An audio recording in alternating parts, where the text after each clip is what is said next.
नगर परिषद निवडणूक 2025 म्हणजे निवडणुकीला निकाल लागला परवा दिवशी, म्हणजे 21 तारखेला निकाल लागला. 21 तारखेला निकाल लागल्यावर 22 तारीखच्याच पेपरले महापेपर हातात पेपर आहे, विदर्भ मतदार नावाचा पेपर आहे. या विदर्भ मतदार नावाच्या पेपरात एक नगर परिषद अचलपूर जिल्हा अमरावती याची 9,90,00,000 रुपयाची एक निविदा, म्हणजे या ठिकाणचे जे प्रशासक तथा मुख्य कार्यकारी अधिकारी जे आहेत धीरज कुमार गोहाळ साहेबांच्या माध्यमातून निघाली आहे.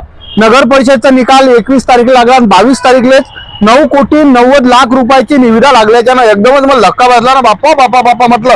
आणि विशेष म्हणजे हे जे निविदा, या निविदेचा प्रकार जो आहे की नाही, की नगर परिषद अचलपूरच्या घनकचरा व्यवस्थापन प्रकल्प स्थळ येथील जुन्या साठवलेल्या कचऱ्याची विल्हेवाट लावणे, लेगेसी वेस्ट रिमिडिएशन, काही इंग्रजी आहे ते आपल्याला दिवसाच्या मतच नाही. तर या माध्यमातून सध्या ज्या maha-tenders-government.in या वेबसाईटवर 22 तारीख पासून हे टेंडर उपलब्ध असून एकदम निवडणुकीचा निकाल लागल्याबरोबर 9 कोटी, आता 9 कोटी मोजून घ्या बाबा तुम्ही, 9 कोटी आहे का नाही बा, एकक, दशक, शतक, हजार, 10,000, लक्ष, 10 लक्ष, कोटी, 9,90,00,000 रुपयाची निविदा एकदमच निघाल्या. त्यानं सारेचं लक्ष या बाजून लागलाय. म्हणजे एका बाजूने इतक्या दिवस तुंबलेली निवडणूक लागलेला निकाल लागल्याबरोबर दुसऱ्या दिवशी अशा प्रकारची निविदा निघाल्याच्यानं सर्व इकडे एकच गोंधळून बसला. झाली पहिली बातमी. दुसरी बातमी अशी की यावेळेस 41 नगरसेवक निवडून आले आहेत आणि मला भेटलेल्या प्राप्त माहितीनुसार 41 नगरसेवकाच्या मागे 4 नगरसेवक हे स्वीकृत राहतील. एका बाजूने भारतीय जनता पार्टीचे फक्त 9 नगरसेवक या ठिकाणी निवडून आलेले आहेत, त्याचा एक स्वीकृत नगरसेवक जाईल. पण तो नगरसेवक कोण जाईल, म्हणजे यावेळेस अभय मातमे जातात का दुसरं कोणी, आमदार साहेब कोणता निर्णय घेतात याच्यावर सर्वेचं अवलंबून असून दुसऱ्या बाजूने उपाध्यक्ष पदासाठी मला 2-3 नावं समोर येऊन, त्यातले पण अस्लम मामा वंजारा जे नाव सध्या आघाडीवर आहे. म्हणजे उपाध्यक्षाची निवडणूक, दुसऱ्या बाजूने घनकचऱ्याचा निघालेला आहे टेंडर, आणि तिसऱ्या बाजूने जे स्वीकृत नगरसेवक आहेत याच्यानं सध्या शहरात वेगळी चर्चा आहे. पण सर्वात महत्वाची गोष्ट की नगर परिषदचा निकाल लागून फक्त 2च दिवस झाले.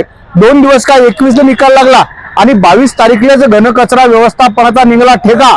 आता कोण या ठेकेचा साध्य मौका, याच्या इकडे साऱ्या नगरवासियाचं लक्ष लागलाय. दुसऱ्या बाजूने मला असं माहित झालं की हा जो ठेका आहे कोणाला तरी दिलाय म्हणते दिलाय, पण दिला जर असता तर याच्यावर ठेक्याची हे जे आहे ना टेंडरचं जाहिरात आलीच नसती. विशेष म्हणजे विदर्भ मतदार एक मोठा ब्रँड आहे, मोठा म्हणजे रोजच्या तारखेत याच्या प्रिंट एडिशन निघतात. नाही तर काय ते कात्रण पेपर येतात व्हॉट्सअपवर. फक्त नगर परिषदेच्या कोणत्याच जाहिराती या माध्यमातून मी नगर परिषदेला विनंती करतो की कात्रण पेपरवर येणाऱ्या नगर परिषदेची कोणतीच जाहिरात देऊ नका. जाहिरात द्यायचा असेल तर ऍक्च्युअल ज्याच्या प्रिंट निघतात, ज्याच्या हाती त्याची हार्ड कॉपी जाते. नाही तर काय तुमची जाहिरात काढायची आणि त्याच्या एखादी साप्ताहिक काढून 5-50-100 कॉपीज गावात वाटल्या गेल्या पाहिजेत नाही, हे पूर्ण लक्ष राहणार. आणि हा इशारा कोणा इकडे, आपली दुश्मनदारी भाऊ पाठीमागं नसते, एकदम खुलेआम कार्यक्रम आहे. त्याच्यानं कात्रण पेपरलेही या ठिकाणून कोणतीच जाहिरात गेली पाहिजे नाही. जाहिरात हे फक्त या ठिकाणच्या प्रिंट पेपरलेच भेटली पाहिजे. अशा प्रकारची नम्र विनंती मी नगर परिषदेला करतो. पुन्हा एकदा तोच मुद्दा की 21 तारखेला लागलेला निकाल आणि 22 तारखेला जो 9,90,00,000 रुपयाचं निघाल ना बापा, निघाल ना टेंडर. आता कोण लावते शातीला माती आणि टेंडर कोण घेते याती हे येणारा टाइम सांगेल. पण एकाच दिवसात 21 ला निकाल आणि 22 ला 9,90,00,000 रुपयाचा ठेका. आता हा जाहिरात याची निघाली आहे, आता हा ठेका कोण घेते हा येणारा टाइम सांगेल.